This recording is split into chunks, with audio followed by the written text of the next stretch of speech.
पाठ अच्छा था, तो इसलिए वहाँ रोक दिया गया था।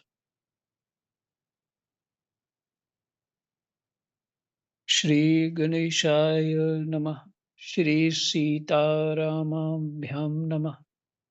श्री हनुमते नमः। श्री उमापते नमः।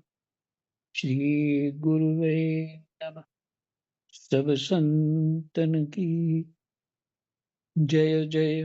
जय जय सीताराम। राधे श्याम।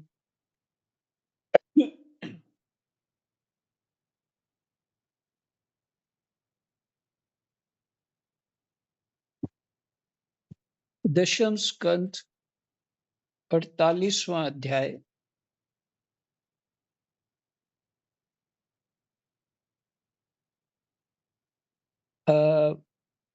भगवान का कुब्जा और अक्रूर जी के घर जाना, ये प्रसंग चल रहा है।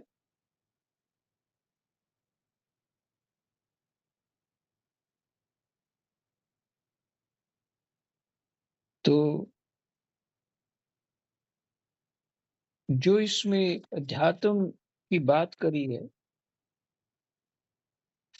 उसको मैं फिर से पढ़ना चाह रहा था।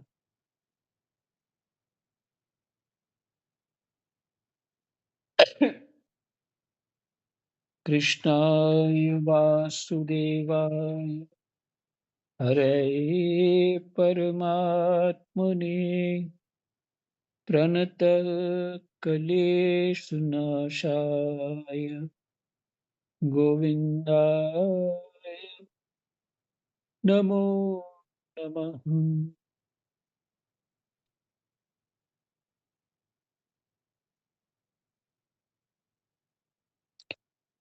श्लोक नंबर 18 से पढ़ रहा हूं। आप दोनों जगत के कारण और जगत रूप आदि पुरुष हैं। आपके अतिरिक्त और कोई वस्तु नहीं है, ना कारण और ना तो कार्य।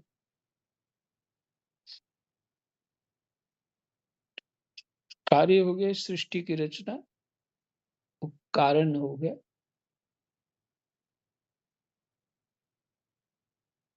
चुप परमात्मा की इच्छा। परमात्मन आपने ही अपनी शक्ति से इसकी रचना की है,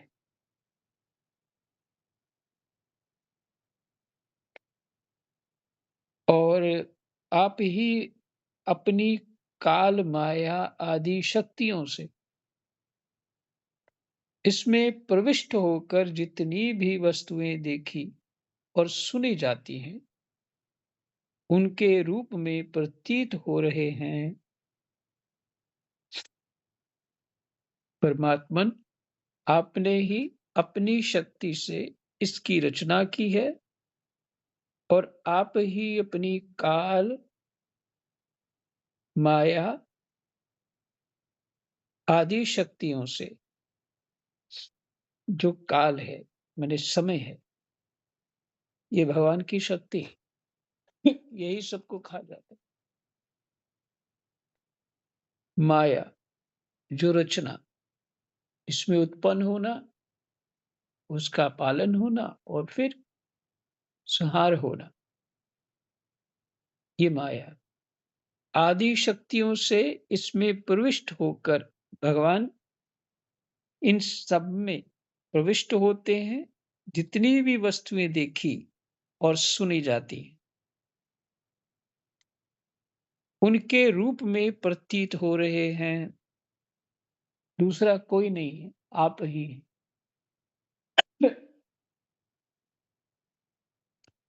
जैसे पृथ्वी आदि कारण तत्वों से ही उनके कार्य स्थावर जंगम शरीर बनते हैं। जैसे पृथ्वी आदि कारण तत्वों से ही उनके कार्य स्थावर जंगम शरीर बनते हैं,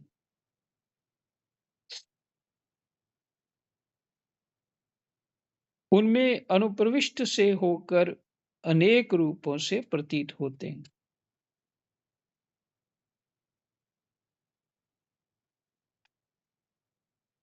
84 लाख योनियाँ हैं। कितनी पानी में है, कितनी हवा में, 10 लाख के ऊपर हवा में रहती और पृथ्वी पे रहती और पानी के भीतर भी रहती। तो 84 लाख योनियाँ, ये कौन है?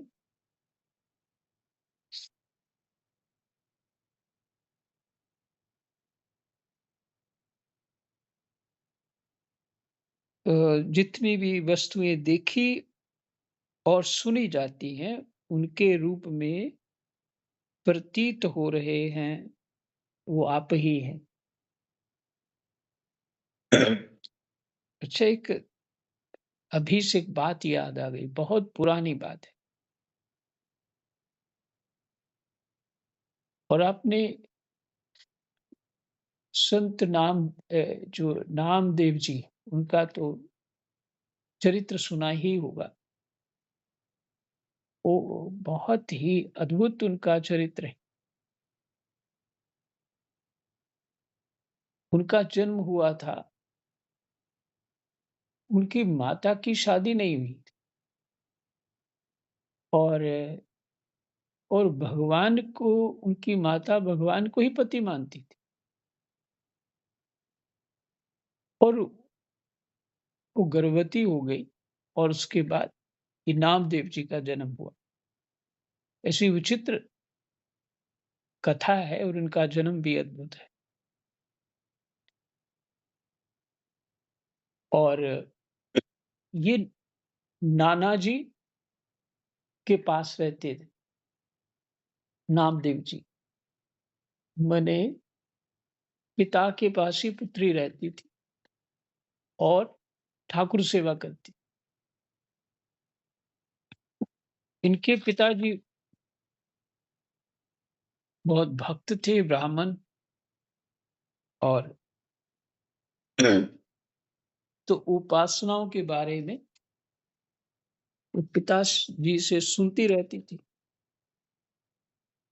तो उसके अपने मनोभाव से ऐसा हो गया। तो बेटी को पूछा पिताजी ने, ये क्या है?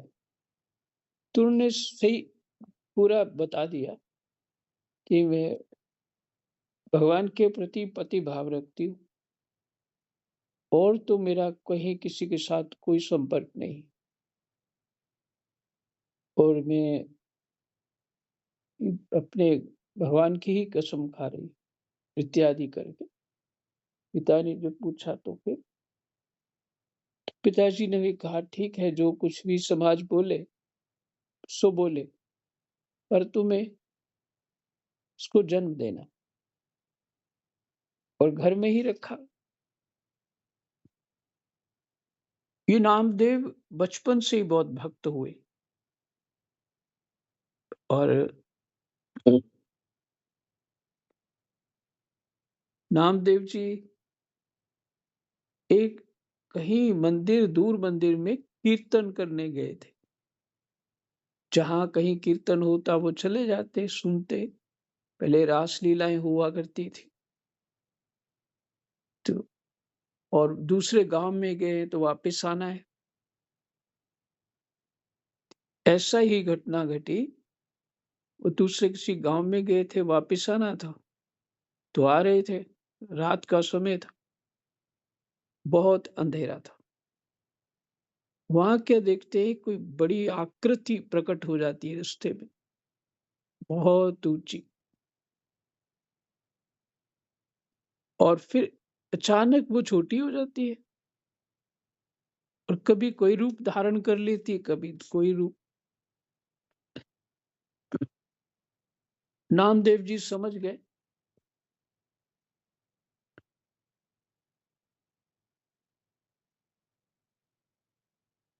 ये अच्छा, नामदेव जी को जगत में दूसरा कोई नहीं दिखता था परमात्मा के अतिरिक्त। तो वो उनकी भगवान प्रकट हो गए हैं, तो बस उनकी स्तुति करने लग गए। और स्तुति करी है वो मुझे याद नहीं, लंबोदर ऐसा कुछ करके स्तुति, वो था भूत। हमारी दृष्टि में वो भूत है। तो नहीं, हाँ जी, अगर हम देखेंगे तो वो भूत है, पर नामदेव जी ने भगवान समझ कर के उसकी स्तुति करी, और भूत से ही भगवान प्रकट हो गए। है ना? ये जो मैं अभी आपको सुना रहा हूँ, उससे पूरा मेल खाता है कि भगवान कहाँ नहीं है। 84 लाख योनियां, ये भी योनियां ही है। भूत प्रेत बैताल इत्यादि, डाकनी शाकनी, जो आकाश में रहती, ये सब योनियां है। तो नामदेव जी और उनको वो भूत जो बना था, भूत था जो, वो भगवत रूप हो गया। इन नामदेव जी के देखने मात्र से, भाव करने से वो भूत का कल्याण हो गया, वो भगवत रूप हो गया। इसलिए भगवान हर जगह है, पर हमारी जो दृष्टि है वो शुद्ध नहीं है, त्रिगुणात्मक है और वृत्तियों से युक्त है। स्वपन, हाँ, हमने पीछे सुना, स्वपन, सुषुप्ति और जागृत, इसमें रहती है ये वृत्ति हमारी। और 3 गुणों के कारण और भी दृष्टि जो है, वृत्ति जो है, वो अ, वस्तु को और भी पर्दा पड़ जाता है, ठीक से देख नहीं पाती, समझ नहीं पाती। तो ये माया शक्ति परमात्मा की और काल भगवान के द्वारा इस जगत की जो रचना है, इसमें जो भी है ये सब परमात्मा मय है।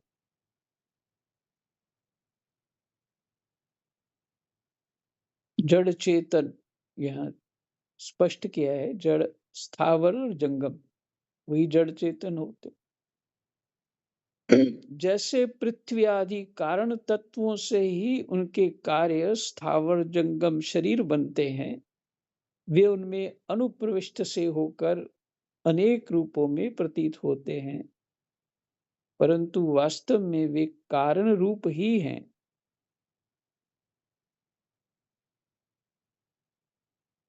इसी प्रकार हैं तो केवल आप ही, इसी प्रकार हैं तो केवल आप ही।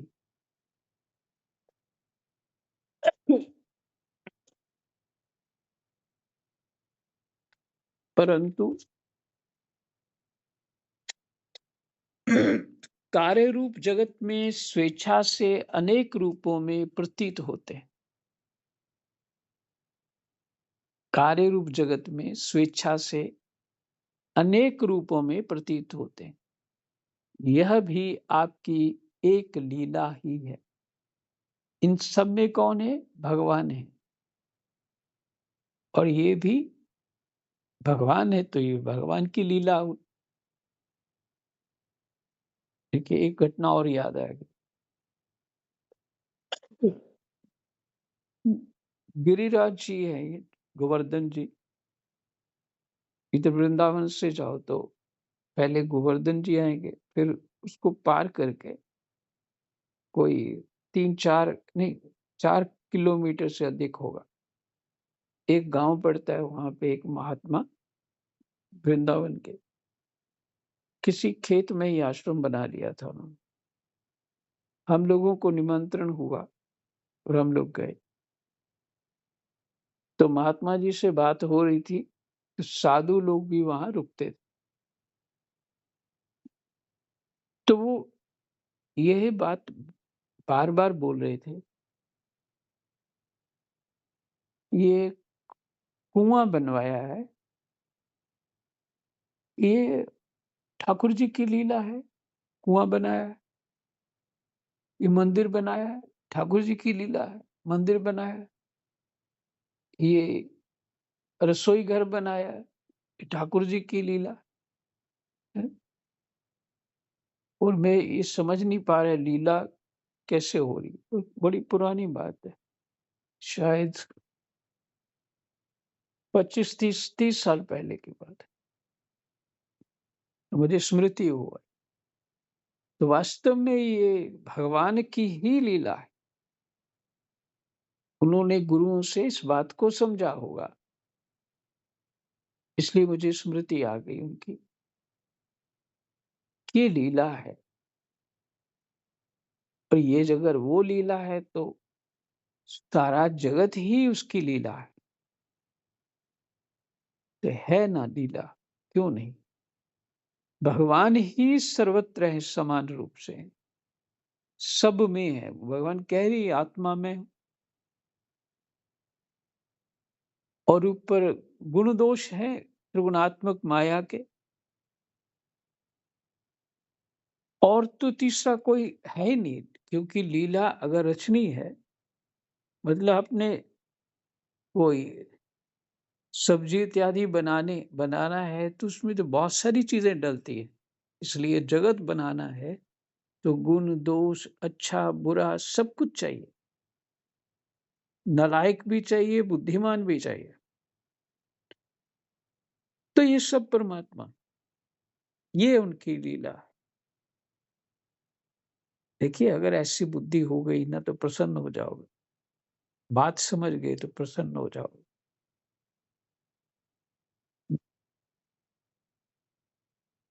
हमने भगवान को देखना है, गुण दोष को नहीं देखना है।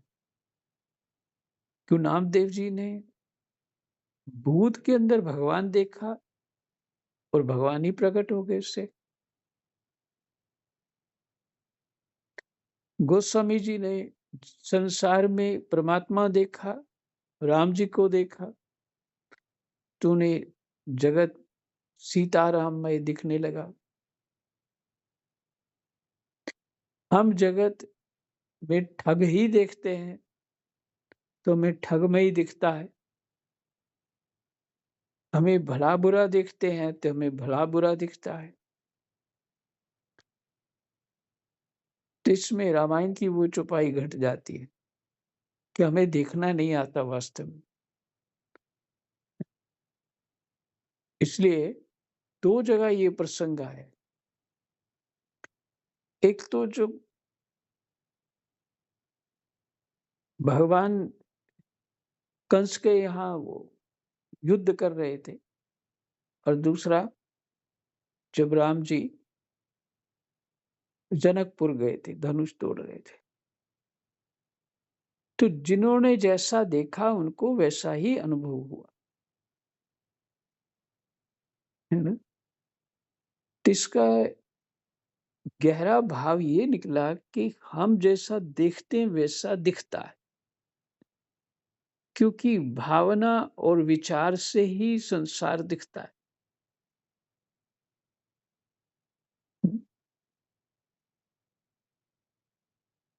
देखिए हम दूसरे दूसरे किसने हमको चोट पहुंचाई हो तो ये अगर विचार करें कि मैं और वो अलग तो है नहीं, तो क्रोध किस पे करूं?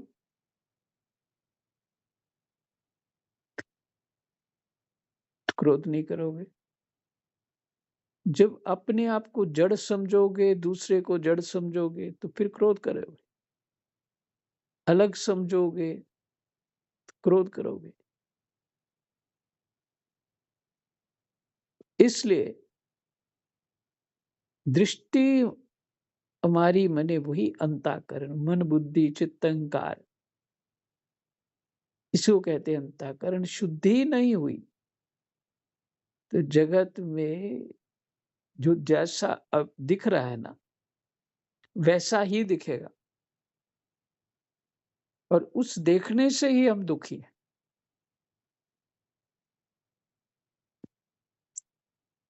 शास्त्र जैसा कह रहा है, संत लोग जैसा कह रहे हैं, वैसा नहीं देख पा रहे हैं। तो ये सब संसार पूरा परमात्मा की लीला है और परमात्मा ही इसके कारण में नहीं। सब प्रकृति रूप से भी परमात्मा ही है। प्रकृति बाहर कहीं से आई नहीं।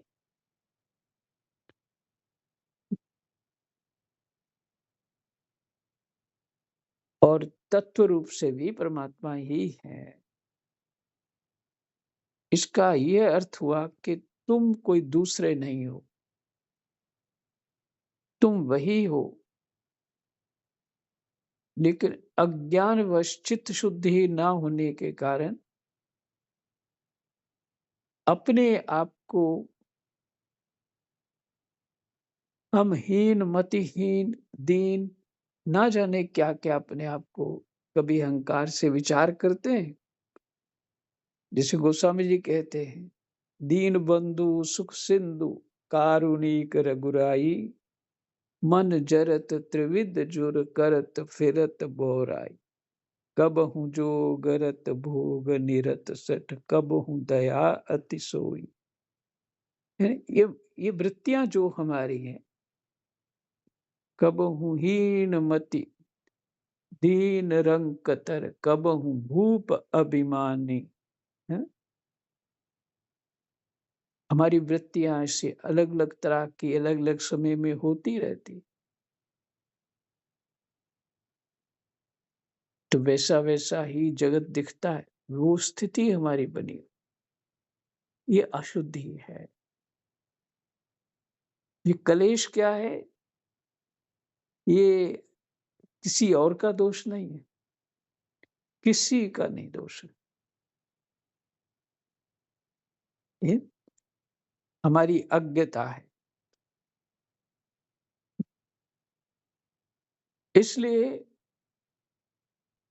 तब तक किसी भी जीव को सुख नहीं हो सकता जब तक उसने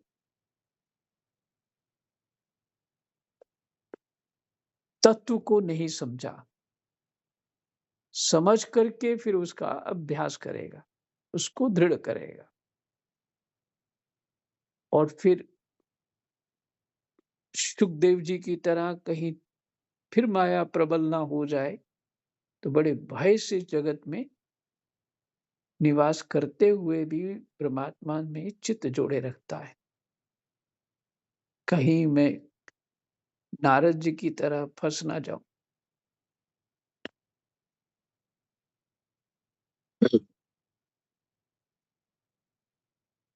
तो ये भगवान की लीला है। प्रभु आप रजोगुण सत्वगुण और तमोगुण रूप अपनी शक्तियों से क्रमशः जगत की रचना पालन और संहार करते हैं। किंतु आप उन गुणों से अथवा उनके द्वारा होने वाले कर्मों से बंधन में नहीं पड़ते। ये है कर्म योग। बंधन में नहीं पड़ते।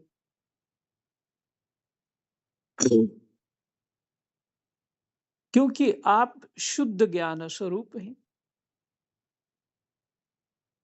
ऐसी स्थिति में आपके लिए बंधन का कारण ही क्या हो सकता है? जब योग समझ में आएगा ना, तो ज्ञान योग भी कर लोगे, भक्ति योग भी कर लोगे, कर्म योग भी कर लोगे। फिर जब हम कर्ता हो जाते हैं, तब फिर भरता होना पड़ता है।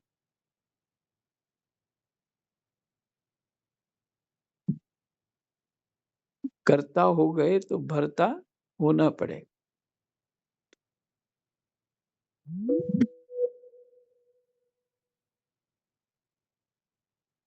तो भरता होना पड़ेगा, कर्ता हो तो भरता होना पड़ेगा, फिर ये कर्मयोग नहीं होगा।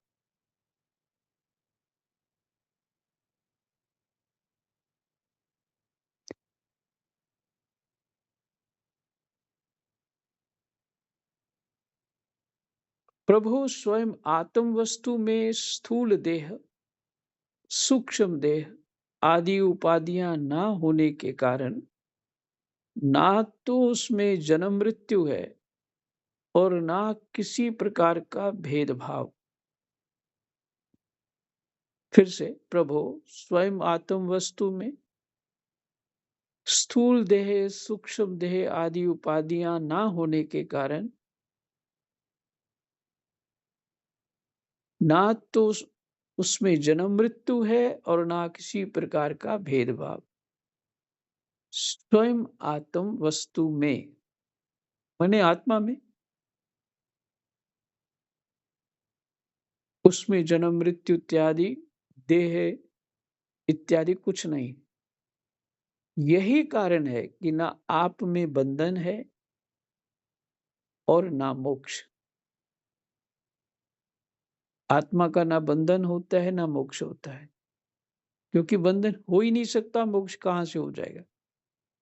आप में अपने अपने अभिप्राय के अनुसार, आप में अपने अपने अभिप्राय के अनुसार बंधन या मोक्ष की जो कुछ कल्पना होती है, उसका कारण केवल हमारा अविवेक ही है। भगवान की स्मृति से हट जाना ये बंधन ही है। बाकी इस पचड़े में मन लग जाना, मैं शादी करूंगी या करूंगा और फिर हम संसार रचेंगे बड़ा अच्छा, ये करेंगे वो करेंगे, फलाना करेंगे ढमकाना करें। 50-60 साल पता लग जाता है कि हमसे कुछ हुआ ही नहीं, कर ही नहीं सकते, क्योंकि परिणाम ही विपरीत हो जाता है। और ये हम 20-25 साल से लगे होते हैं। और उससे पहले पगंड अवस्था जो होती है, 10-12 साल के बाद माँ बाप की लोगों की बातें सुन के बड़े ऊंचे ऊंचे सपने देख रहे होते हैं कि ये करेंगे वो करें।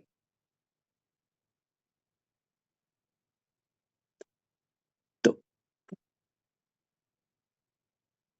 सबकी अनुभूति है, इसमें छिपा हुआ कुछ भी नहीं। सभी लोग इसी मार्ग से जाते हैं।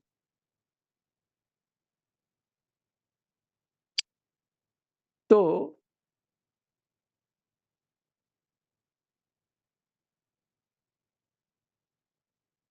राम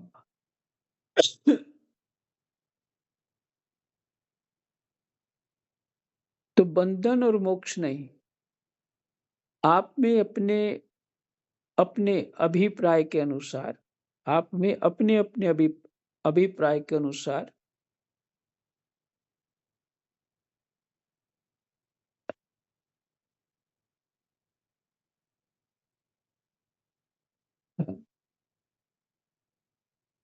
बंधन या मोक्ष की जो कुछ कल्पना होती है, उसका कारण केवल हमारा अविवेक अर्थात अज्ञान ही है।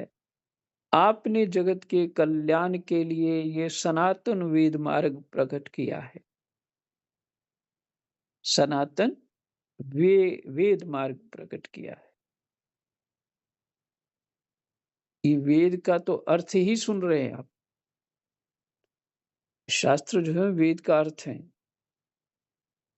जब जब इसे पाखंड पथ से चलने वाले दुष्टों के द्वारा क्षति पहुंचती है, तब तब आप शुद्ध सत्वमय शरीर ग्रहण करते हैं, तब आप प्रकट होते हैं।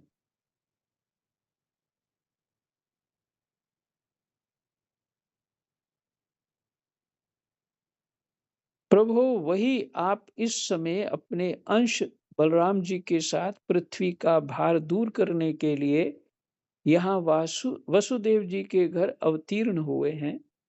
आप असुरों के अंश से उत्पन्न नाम मात्र के शासकों की 100 अक्षौनी सेना का संहार करके और यदुवंश के यश का विस्तार करेंगे।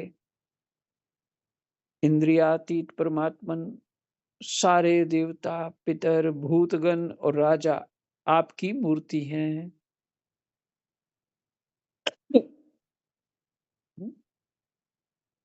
सारे देवता, पितर, भूतगण और राजा आपकी मूर्ति हैं। आपके चरणों की धोवन गंगा जी तीनों लोकों को पवित्र करती हैं। आप सारे जगत के एकमात्र पिता और शिक्षक हैं।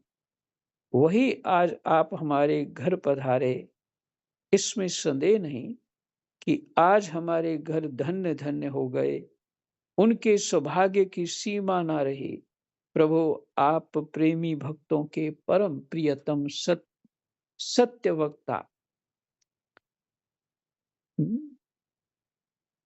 आप प्रेमी भक्तों के परम प्रियतम सत्य वक्ता, अकारण हितु और कृतज्ञ हैं।